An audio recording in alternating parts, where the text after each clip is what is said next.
Naghasik naman ng takot ang isang lalaki sa Reliance, Mandaluyong kaninang madaling araw matapos biglang saksakin ang isang menor de edad na babae.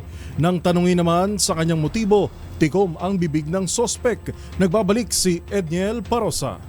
Sugatan ng isang babaeng menor de edad matapos saksakin ng isang lalaki habang nakapila kasama ng iba pang mga dudulog sa isang TV network sa bahagi ng Reliance Street, lungsod ng Mandaluyong kaninang madaling araw. Naabutan pa na DZRH News ang pagkakaaresto ng Mandaluyong City Police sa suspect na nagtatago lang pala sa parking basement ng compound kung saan nangyari ang stabbing incident. Agad na pinusasan at isinakay sa mobil ang sinasabing salaring ilang araw na rin umanong nakikitang nakatambay malapit sa parehong pila. Sinubukan nating tanongin ang umano'y sumaksak pero tikom siya sa alegasyon ng krimen.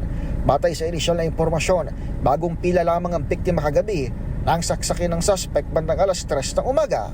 Hinablot pa umano ng lalaki ang cellphone ng biktima bago kumaripas ng takbo. Kaya sa jeep, yung kakagulot sila dyan.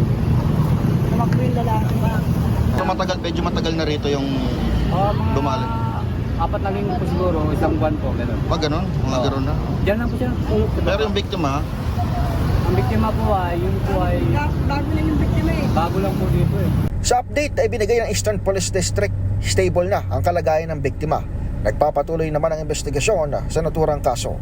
Para sa MBC TV Network News, ito si Edniel Parosa na DZRH, una sa Pilipinas, una sa Pilipino.